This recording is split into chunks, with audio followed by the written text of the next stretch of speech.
Hello, listeners, and welcome back to the preview show brought to you by the Known and Never podcast.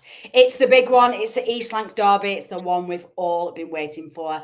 I am joined by the team this week and our good friend Mark from the Blackburn end to look forward to a fantastic fixture, one we're all a little bit more nervous than we wanted to be. And we're also going to ask Rich to look back at that Borough and Stoke game. So, listeners, buckle up. Let's go.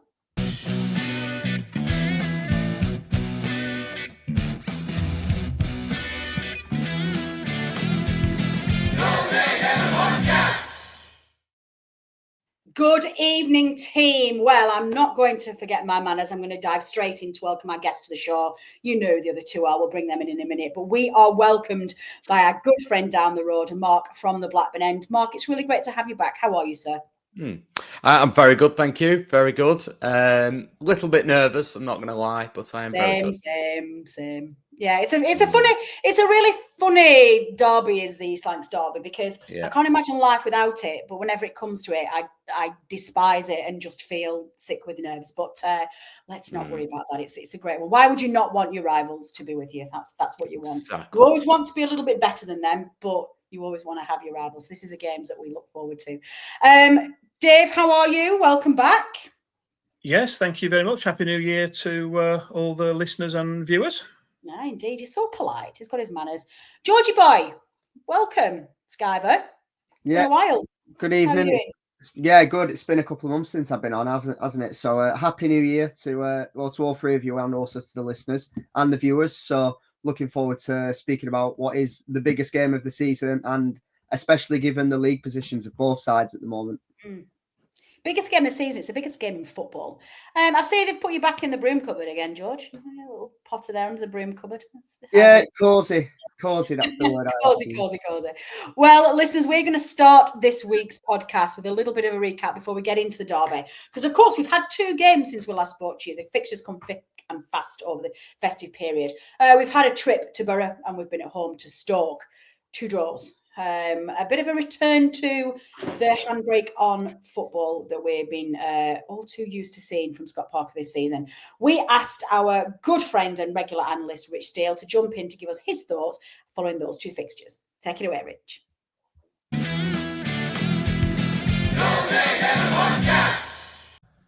Hi, Burnley fans. Rich Steele here from the No Nay Never podcast. I hope you are well. So obviously looking back at the last couple of games. So firstly, Middlesbrough away, obviously to a 0-0 draw.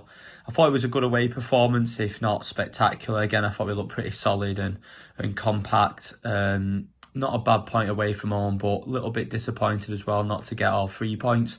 Obviously, there are 2 chances that Brown had, especially the second one from Anthony's pullback where he blasted it over. He'll be disappointed himself being in such good form that he's hit that over the bar.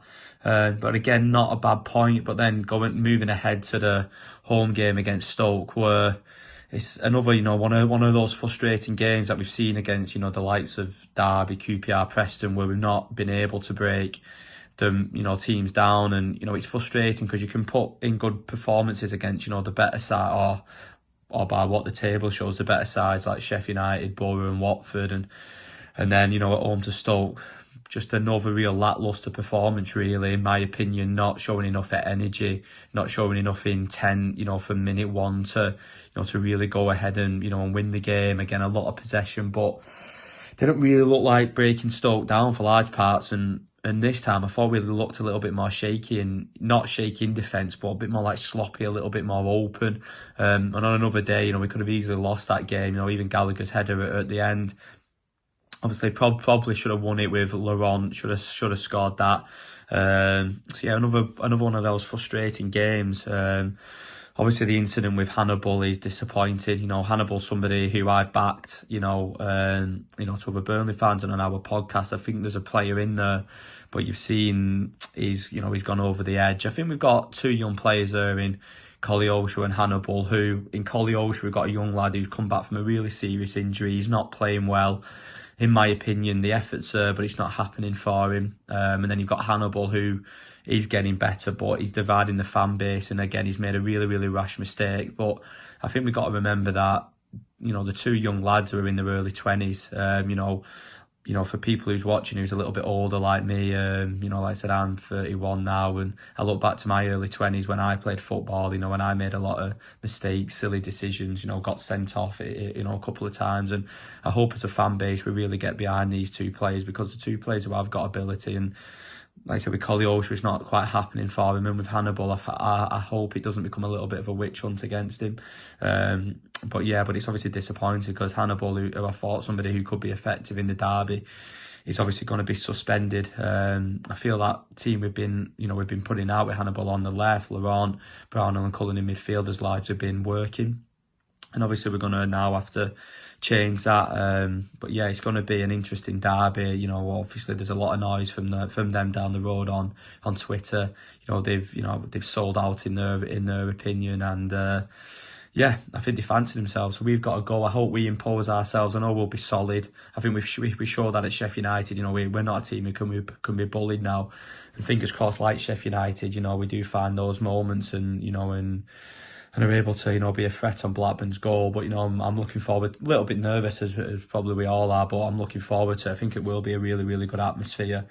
Wouldn't it be great to get those 3 points, to start that weekend fantastically well. So my prediction is I think we'll win 1-0. I think we'll manage to just get a goal. I don't know where from or how we'll do it, and I'm not saying that too confidently, but I'm going to go 1-0 Burnley. So fingers crossed. And again, cheers Burnley fans. And if you see me at Ewood Park, come and say hello and have a little bit of chat about the game. See you soon.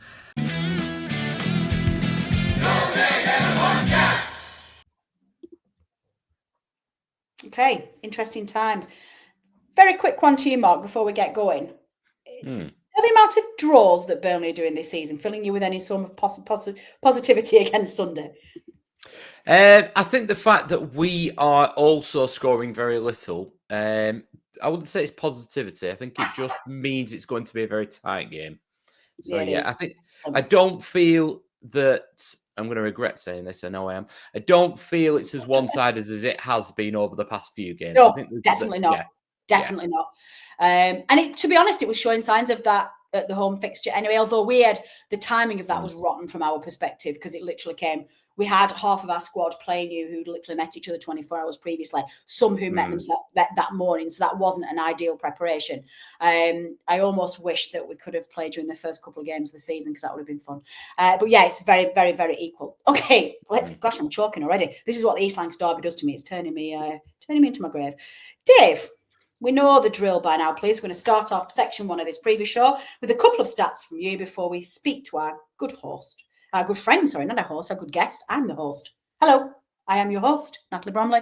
We're going to be talking to our guest, Mark. So, Dave, kick us off with a couple of stats, please. Yeah, a couple of stats for you to begin with. Despite failing to win any of our first 9 away matches in the league against Rovers way back in the 1880s and 1890s, Burnley have quite a good away record in this fixture. Despite the lean spell from the late 1970s up to the last decade or so, we've actually managed a total of 20 away wins from 56 matches in all competitions, giving us an overall win percentage of 35%. That compares quite favourably with an average of just over 25% against all opponents. In terms of disciplinary matters, the East Lancashire Derby has seen a total of 11 dismissals in home and away games combined, including one in the reverse fixture. 6 of those were at Turf Moor and 5 were at Ewood Park. Ben Mee was the last Burnley player to be sent off at Ewood Park. That was back in 2013. And in this fixture, the last Rovers fixture to see red at Ewood Park was Noel Brotherston back in March 1978. Let's hope we can keep it 11 this Saturday afternoon. Yeah, I mean, red cards are not something that we've been particularly used to for a while, and Hannibal's came as a bit of a shock at the weekend. So yeah, let's make sure that doesn't carry on. Mark, let's bring you in then, please. We're going to bring you starting off with a bit of a summary of how your season's going. You started spouting off that you'd won the league already in the first couple of games because you got out of the trap starting very, very well. Then, if I may say, had a little bit of a dip in form, went down a little bit, struggled to find your form. But the last few games, really, really starting to push for those playoff places and really cement yourselves as a force to be reckoned with in this league. You must be delighted with how the season's going. I'm pleased with how it's going. I'm just gonna say first, Natalie, I wasn't spouting that we won the league. I think there was a little bit of tongue in cheek stuff going on.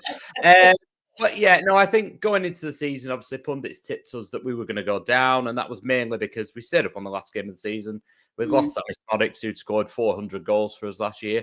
So the obvious tip was Rovers will then struggle. I think the truth was somewhere in the middle. We've had a couple of good seasons prior to last season, and Eustace is a good manager. So I think mid-table was where most fans thought we would be. The positive fans thought we might sniff around the playoffs, but nobody really thought we'd get in them, as they still don't, if I'm being honest. Really? Yeah. You don't think you're going to make the playoffs this year? I mean, it is. We're in that.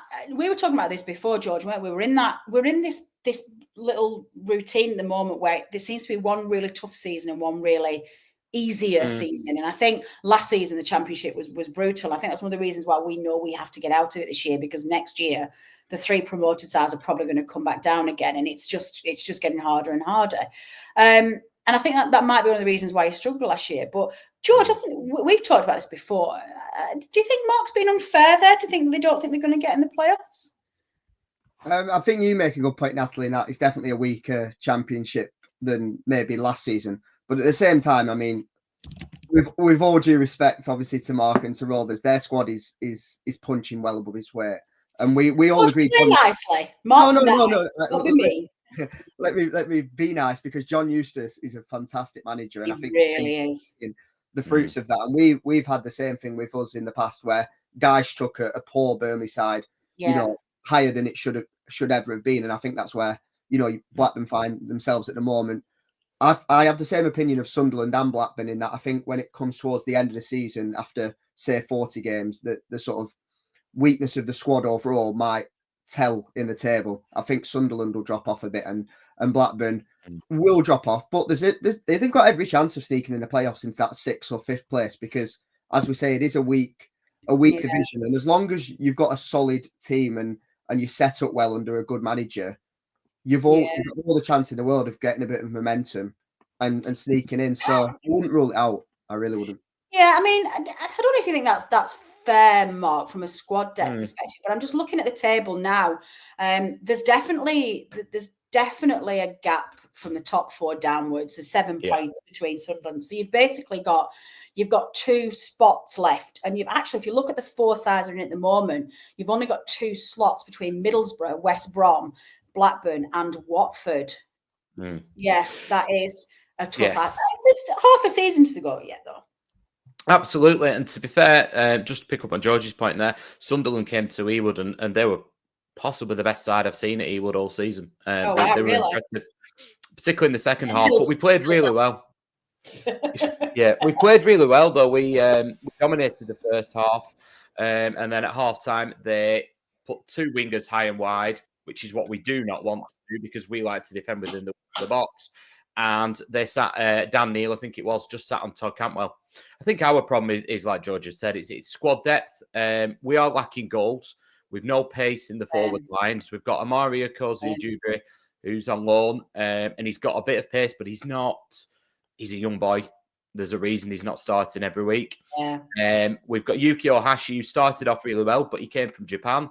Japanese league is 23 games long. That finished in July, and then he's come straight to the championship. So he's absolutely exhausted now. So a lot depends on January. It's quite easy where we need to recruit. But right now, so we've lost money to recruit, Mark. Do you have any funds? We do. So without going deep into Indian tax rules, the owners, we're all very. Let me get a cup of tea and let's dive deep into Indian tax rules. So there was a spell 18 months ago, which is when we just didn't invest. We couldn't transfer any money over. That's not the case anymore. But the owners, for every £1 they have to transfer, they have to put £1 in a bond to the Indian government, and they will get that whenever they decide that they can have it back. So they're running on an essentials only budget, really, but there is money to spend. We've brought in 30 million over the last 18 months, and we've outlaid less than 5 million, I would say. We've lost 2 out of the last 10. We've not scored more than 2 though in those games. Bar the Sunderland game was a 2-2. we are always in games with John Eustace, but what's happened in the last 3 games is we went away to Millwall. It was 0-0. It was a boring, typical dire championship game. It was going to end 0-0. And Lewis Travis went off. Lewis Travis went off with a hamstring injury. And Rovers fans, to a man, we're quite happy for him to go in the summer. And he's come back. And I'll be honest, he is playing above what I think any Rovers fan thought he could. And we don't have anybody quite like him. His energy and his... I always call him... It's a bit disrespectful. I don't mean to be, but it's. I always call him a poor man's Robbie Savage. And he's cut out... and I love Robbie Savage. But he's also cut out the unnecessary nonsense. And he's kept the good bits to his game. And he's out till the end of the month. And we've got Harry Pickering out. We've got Hayden Carter out. Yuki Ohashi got chopped in half at Leeds yesterday. So we are absolutely down to the bare bones, and we could have done without that anyway. Yeah. The squad was tight. I think that's probably what George was talking about. Obviously, when you say that might end up really coming about you. Oh, what a shame. A quick one then before we move into bring Dave back and move into part 2. We've talked about him. Is he already a legend, your manager now? What do the fans generally think of him? Because we know what we think of him. We were gutted when you signed him, to be honest. Yeah, I think Rovers fans were a bit... they loved John Dahl Thomason's football, but then he became very divisive. He talked a lot about the lack of money, the lack of investment. Yeah. So he needed to go because results were just going one way. Very similar to Vincent Kompany in the sense of I think he puts himself ahead of the team and ahead of the club. Yeah, we know that. Yeah, I do. John Eustace is the complete opposite. He came in and fans were worried that we'd get this quite negative football. And that kind of showed itself last season, but it was a needs must. Just keep yourself in the league. He's not done that at all this year. He's got a real fundamental base of built on a good defence, teamwork. Everybody fights for the shirt. But then beyond that, if the opposition allow us to play, we will play. If actually we're better suited to, like we did against Leeds, let them have the ball. They can pass it around all they want on the halfway line. Then he will do that as well. He's really good at adapting to the opposition. Complete opposite to Jon Dahl Tomasson. Yeah, that doesn't fill me with an awful lot of confidence ahead of the weekend. But yeah, good stuff. Good stuff. Excellent. Like, Dave, let's come back to you then. We've sat you quietly for a little while. I think we've got a memory match to talk through, haven't we? Yes, I've lost my place on the script, which happens at least once in every single preview show. Memory match, please, Dave. Where have we got? Well, we're calling it No Name Never Remembers this season, but yes, our memory You're match. calling it that. I haven't called it that once at all. I'm stuck in memory match, and I'm probably never going to change it. So, yeah, No Name Never Remembers, whatever it's called. Okay. There are some very obvious recent choices we could have gone with in our No Name Never Remembers feature. We've decided to go vintage this time with a match from the mid-1960s. It was New Year's Day, 1966, and Burnley travelled to Ewood Park in a strong league position. The Clarets were just 2 points behind the leaders, Liverpool. And basically, we were looking for a good result against our East Lancashire rivals who'd slipped to 20th place out of 22 teams. George Jones missed the chance to put the home side ahead when he failed to find the net from an open goal. That meant that it was Willie Irvin who gave the Clarets the lead in the 18th minute with a close rebound after Alex Elder's shot had been pushed onto the post by Fred Else. Burnley doubled their advantage through Gordon Harris, who found the net after 68 minutes with a shot from 25 yards after good work from Willie Irvin and Ralph Coates in the build-up. The match began to turn nasty after that, though, and after Burnley's Willie Morgan was sent off after kicking out at Mike England, a pitch invader also tried unsuccessfully to attack Burnley goalkeeper Adam Blacklow, but it finished Blackburn Rovers 0, Burnley 2. The headline in the Burnley Express read, "Yet another derby goes over boiling point," which was subtitled, "Fans are really sick and tired of this feuding." Burnley stayed in second place, 2 points behind Liverpool, who also won their New Year's Day fixture, and Rovers sank a place to 21st position, second from bottom. There you go. I bet you enjoyed that, didn't you, Mark? I'm sorry. I was just podcast. I'm sorry. I was just thinking as you were going through it. I mean, I could come up with a one if you want, but yeah, no, it's fine. We'll leave it with your choice. We'll save it for yours. It's fine. Listen, you know what I mean? We'd lose our listeners in a heartbeat if we didn't do some kind of bragging rights. So, we have respect for you, but we're also going to brag when we can do. So there you go. You remember that game, George? Actually, is that one? No, I don't. You tell me you weren't alive then, were you? Well, I have vivid memories of quite a few derby games, all pretty much all good, thankfully. But I do have a few beatings from when I was, in primary school. There was definitely a few bad defeats that snuck in, but I do, vividly remember the first time we did beat Blackburn at Ewood, after 34 years or 35 years, whatever it was, just crying. I was just sat on the bus as we were in the chicken pen, waiting to be released afterwards, just crying my eyes out. It was a long time coming, and that was even for me, and I was only 14. That's the thing with you little whippersnapper, you young new generation of Burnley fans. You don't remember the dark years. You only remember the good times against them. I was there at the 5-0. I was there. Do you know what? I'm not going at the weekend because the first East Lancashire Derby at Ewood that I missed was the one where we won, and then like.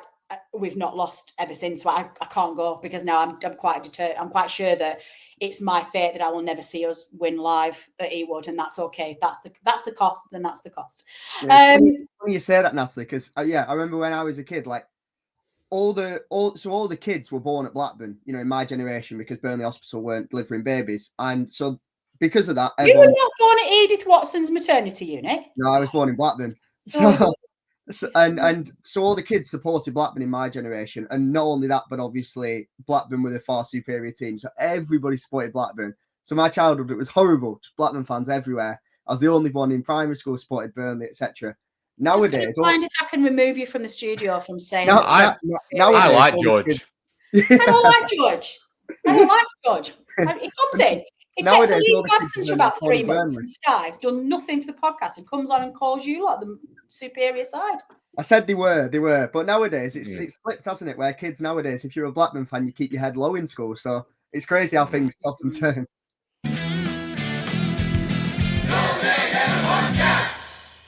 Dave, save this shambles of a podcast, please. Bring us part 2, please, with a couple more stats. Yes, got a couple more stats for you. Not since the 2009-10 season have Rovers managed to inflict any defeat on Burnley, home or away. That unbeaten sequence for the Clarets has now reached double figures, with 10, including 6 wins and 4 draws. Although this was preceded, as we mentioned already, by a much longer period without a win, it must be remembered there was a period of 17 years between 1983 and 2000 without any matches at all. And the much-quoted period of Rovers' dominance only consisted of 12 matches in total, and the last 3 of that sequence at Ewood Park were all draws. Onto this season, and including the 1-1 draw in the reverse fixture at Turf Moor at the end of August, Burnley have lost just 1 of the last 22 matches, which was a narrow 1-0 defeat at Millwall in early November. James Trafford and his defence have also kept a clean sheet in 15 of those 22 games. Meanwhile, in Mind the Gap news, the gap between the two clubs, which had narrowed to just 1 point in mid-December, is now back to 10 points, with Burnley currently in second place on 49 points and Rovers in 7th on 39, although to be fair, they do have a game in hand. Do you know, I did promise Mark that we would be kind to him, and this is, I can't control my staff, Mark. I'm sorry, I can't control him. It's all right. I was just working out how many millions a point that's cost you, but, we'll leave that one. A lot. You know, I will take some things from a Blackburn fan, but from the original party who bought themselves the league, I'm not sure you've got much. We did not buy No, you're right. You didn't. Jack Walker bought the league. Anyway, George, do you want to kick us off with part 2, please? What wonderful questions do you have for our lovely guest, who we're staying friendly with? Don't worry, be nice. Certainly. So Mark, about an hour ago, I get a message from Natalie saying, George, can you deal with the second part of the episode and deal with who we need to look out for from Blackburn? And I said to Natalie, I have absolutely no idea because, as you know, you will sympathise with, I don't watch Blackburn away from the derby. So I'm thinking, where on earth am I going to pull out these players to watch out? Not realising I'd misunderstood the assignment. And my assignment was actually to ask you, who should we be looking out for on Saturday from amateurs, your side? Mark. I'm surrounded by amateurs. Complete amateurs. But yeah, you've mentioned already there's obviously a couple of injuries, and I did see, the news about Pickering and Travis the other week, which brought a smile to my face. But with those 2 absent, who are the players to look out for on Saturday? Well, the other problem is Todd Cantwell's. There's been a bug going around the squad for the past month, and Todd Cantwell's the latest casualty, so he missed the Leeds game. And the bug generally has been taking about 10 days and so he's pretty much out as well. That's So harsh. so it looks like we will have of the people that would genuinely start: Harry Pickering, Hayden Carter, Lewis Travis, Yuki Ohashi, Todd Cantwell are all out. So not great news. So on that basis, my options of who you should watch out for are limited somewhat. And what I will do is I'll go back to the Leeds game, which I think is a similar way that we will set up. Tyrese Dolan's one that opposition fans often think is better than we do when you watch him week in, week out. His final ball's quite poor, and his decision making can be quite poor. That said, he's played over 100 league games and he's only 23. So, so he's played a lot of football. He started to simplify his game a little bit. He's driving at the opposition. He's carrying the ball up the pitch. That's quite important to us when we're lacking pace. But the other one who probably goes unnoticed, but is Sondre Tronstad. He sits just in front of the back four, usually with Travis, but it'll be with Lewis Baker this time. And he picks up any of those number 10s who like to get between the lines. And his reading of the game is pretty impressive. And he's one of the main reasons that our defence has been so good. He's a good player, Sondre Tronstad. That's interesting because, we changed our team 2 nights ago. Yeah, on Tuesday evening when we were absolutely rubbish against Stoke. And we went away from this winning formula that we'd had where we've found a way to actually start scoring goals by having all 4 centre mids in the team. You had Josh Laurent and Josh Cullen sort of holding, Hannibal and Brownhill either side, but Brownhill sort of drifting into that number 10 position. So my expectation going into tomorrow, Hannibal aside, was to go back to that winning formula with Brownhill in that 10. It's a role he's always flourished in the Championship. And whenever managers do play him deeper, he loses that edge. So I was going into Saturday thinking, if we get Brownhill back in that 10, he can work us into areas. So from what you're saying, it sounds like Tronstad versus Brownhill might be the matchup to look out for on Saturday. Could well be, absolutely. Yeah. When I spoke to Mark, actually, Brownhill was the one that I said would probably dominate this kind of game, wasn't it, Mark? So actually, that's really interesting. Yeah, to be fair, he is a key cog in it. So generally speaking, we defend with the fullbacks come within the width of the box. Very similar to how you guys set up under Dash, to be fair, where your centre halves, Tarkovsky and me, wasn't it, at the time? They don't want the ball in behind. We've got Hayden Carter's got loads of pace, but he's out for another month and a half. So we've got Danny Batt, who's 36, and we've got Dom Hyam, both very good Championship defenders if everything's in front of them. So then we have Tronstad and Wods Travis. It'll be Tronstad and Baker, and they sit right in front and shuffle across and sort of block the lines, block any of those wingers coming in. So the space then is just out wide. So actually, the fact Hannibal's not playing, if you do go Koleosho, I think that pace and that width and that direct play will cause the problem. It won't. It's Koleosho. Well, but do you not think that you were just resting the players for the massive game at weekend? Was that what was going on? Yeah, definitely. Yes, I'd like to think that, but I think there was an element of, for some reason, we were saying this on your show, for some reason, we've just not been performing at home. And I do worry whether Scott Parker feels the pressure at home, particularly when you're playing the sides that are not our promotion rivals or, one of the dominant sides in the league. It just seems to put the handbrakes on. And I don't know whether or not it was just playing cautious or whether it was just fear. I don't know what. I was really frustrated to see that side against Stoke because it felt like we'd taken 2 steps forward and 25 back again. And just we've watched some really terrible football at home this season. And it's a difficult balance because as fans, we're being asked to sacrifice entertainment for results.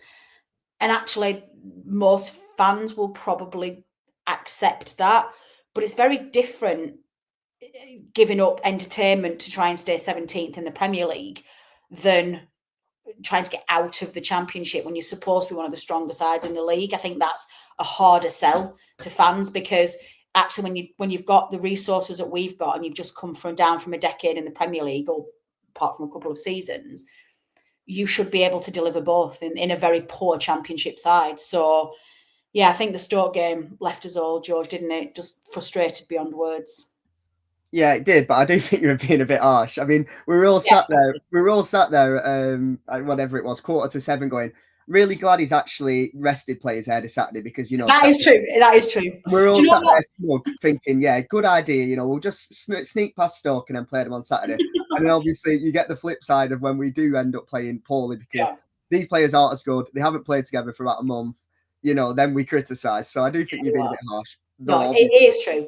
We don't play free flowing football. We don't. It's not going to be like when Company went to Ewood, you know, a couple of years ago, and you could tell the vast difference. That when we won the league. Yeah, that time. Yeah. I think, you know, like Mark alluded to, you know, the gulf between the two teams is as close. It's as close as it has been in a decade. As it has been since, in probably a decade. Yeah, for sure. More. Since I think when we won the league in 2014, when Dyche that season, I think the gap was probably as further away than it had been in terms of championship side. But I think, you know, back around the early Dyche years, it's closer than it has been. It is an interesting point actually, Mark, when George says, and he's right. It's been the weirdest season creating content for Burnley this season because the level of self-entitlement that we've all got over the past couple of years is phenomenal. And I do think just that last championship campaign has been solely responsible for that because I never thought we'd see football like that in my lifetime. And yeah, it's been, you know, you sit here second in the league, but we've spent the vast majority of this season just feeling miserable. It's turned us into a ridiculous fan base. Anyway, sorry, George, carry on. What's the next? Well, what do you want to finish on? Well, I guess we almost covered. We did cover this point before, but it's probably best to go back into what we expect from Blackburn for the rest of the season because, you know, Saturday is a one-off. I mean, I doubt highly that both sides will play their best because it's just one of those games in it where it's edgy, it's nervy. We'll see who comes out, you know, with less blood on them. But for the rest of the season, Mark, what are you thinking about where Blackburn can go? You sort of poo-pooed the idea of the playoffs a little bit earlier and downplayed it a bit, but it is wide open. We look at West Brom, who are in and around, and I've seen it looks like they're going to get this Luke Williams from Swansea. And I'm not being funny, but what has he done to deserve that? He's taken a middling Swansea side to become a middling Swansea side. He'd never managed in the Championship before. So West Brom, for me... I'm not convinced by West Brom. I'm not convinced. You know, I guess that's my point. Middlesbrough, good side. I do like Middlesbrough, and I do fancy them to be fifth. But I think that sixth slot is wide open. So, yeah, I guess what do you expect for the rest of the season? What you hope for as well, not just expect. Yeah. January is massive. So the injuries is one element, but we've got to actually strengthen. We very, very rarely strengthen in January. And if we do, it's usually the last minute. That's not going to be good enough. We are lacking goals right now, and we are lacking pace. If they go and do that before the middle of January, then maybe, because Eustace will keep us in games. So if we had, I know it's easier said than done, but if we had Sammy Smodics this season, for example, I would say playoffs, just because you've got somebody that will get a chance and will score. We do not have that player at all. Now, I'm not expecting us to go and sign another Sammy Smodics, but there are people out there that can get you 10 goals from now till the end of the season, and that probably would sneak us over the line. Without that, we'll be mid-table. It's interesting you say. We could do with one of them. Yeah, we could also do with one. Everybody could. That's the problem. Yeah. When you mentioned earlier that opposition fans rate Dolan higher than probably Blackburn fans do, that's exactly what I think. Because coming into this, I was going to ask you about Dolan because he's the kind of player where, you know, from time to time I do put Sky Sports on and Blackburn are playing, and you'll see Dolan do something, and you'll think, gosh, he looks all right, and he's just sort of a moments player. You know, he's been on BBC Sport doing articles, like they've interviewed him quite a lot in the past. So he's somebody that's always in your consciousness. But it sounds like, you know, he's not got the end product to sort of take the next step. And between him and I thought, did you pronounce it Weinman? The guy who scored the belter. Andy Weimann, Andy Weimann, the guy who scored the belter at Turf, probably goal of the season or in top 5. Is he not been scoring too much? Because he's a sort of experienced. I haven't heard anything of him. Yeah.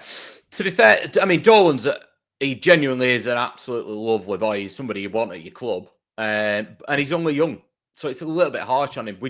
I think we judge him as a player who's played over 100 games, not as a 23-year-old. Yeah. He needs to add that final. His decision making is quite poor sometimes on the ball. He overdoes it. His tricks will do, you know, and then he does another trick that he just doesn't need to do. But he's 23. So that will come. If he doesn't add that, he'll stay in the Championship. If he does add it, he will be an expensive Premier League footballer. In terms of Andy Vyman is, I think he's 34, 35, so he's never going to be playing 90 minutes for us. He is one, and we were saying this the other day, that he's probably the only one out of our team that if they go through on goal, you're confident it's going in the back of the net. Yeah. He's an experienced footballer, and he always seems to get a chance. Albeit not always from 30 yards out, but yeah, he does get on the end of things. There was one against Millwall quite late on, and he only just managed to get his foot to it, but you were surprised. A lot of the other players that we've got in those situations, it's 50-50 at best. Yeah, interesting stuff.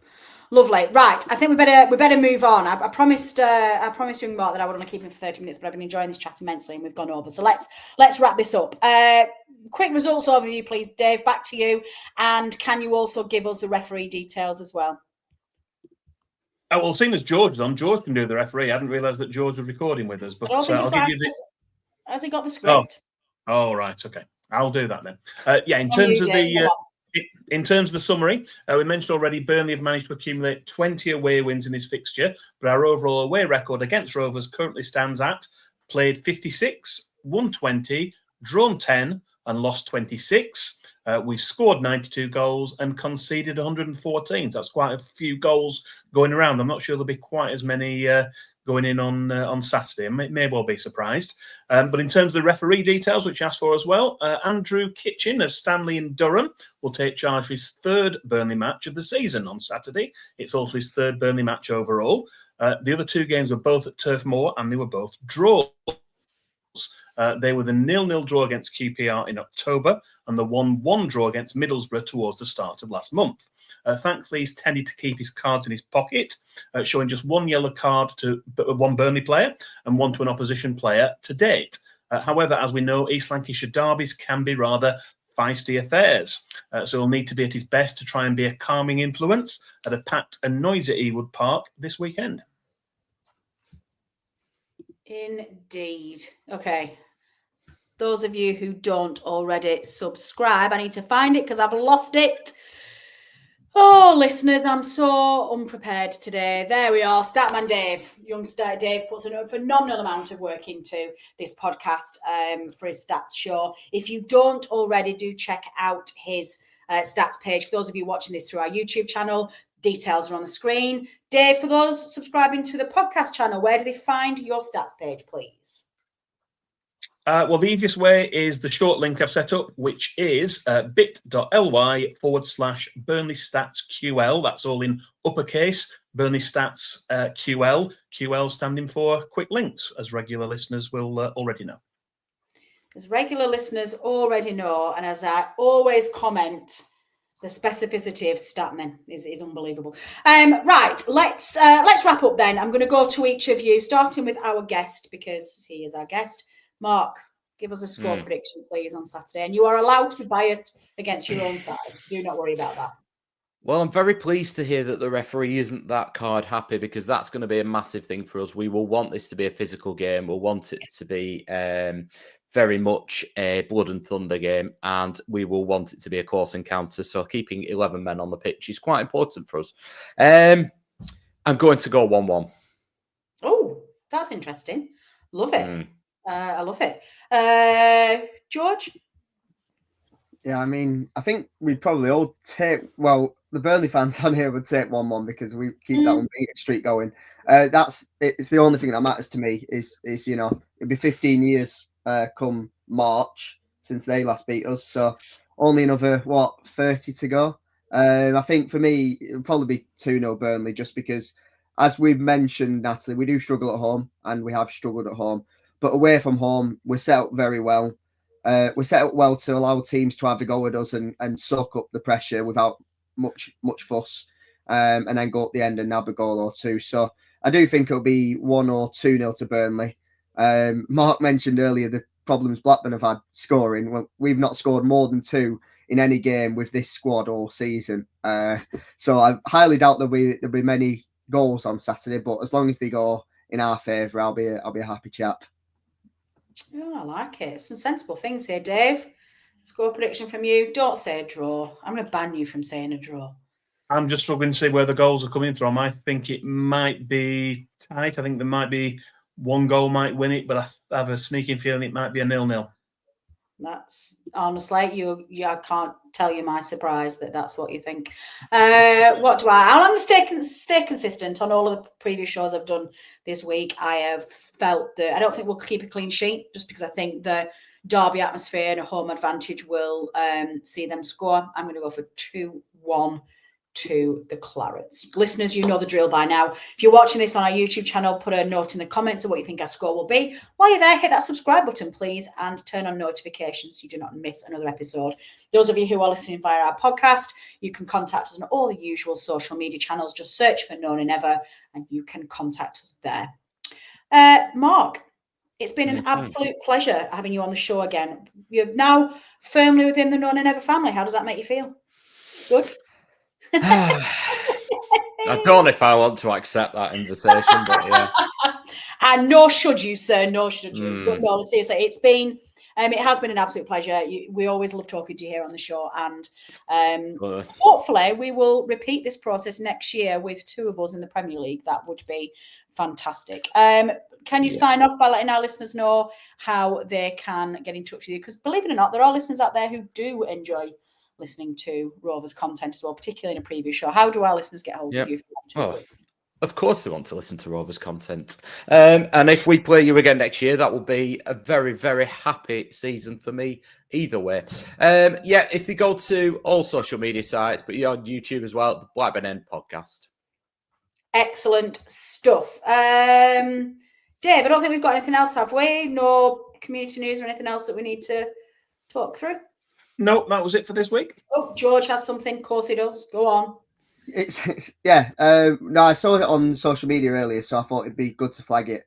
But there's the Blackburn fan who's unfortunately passed away, who was named Lucy Farrell.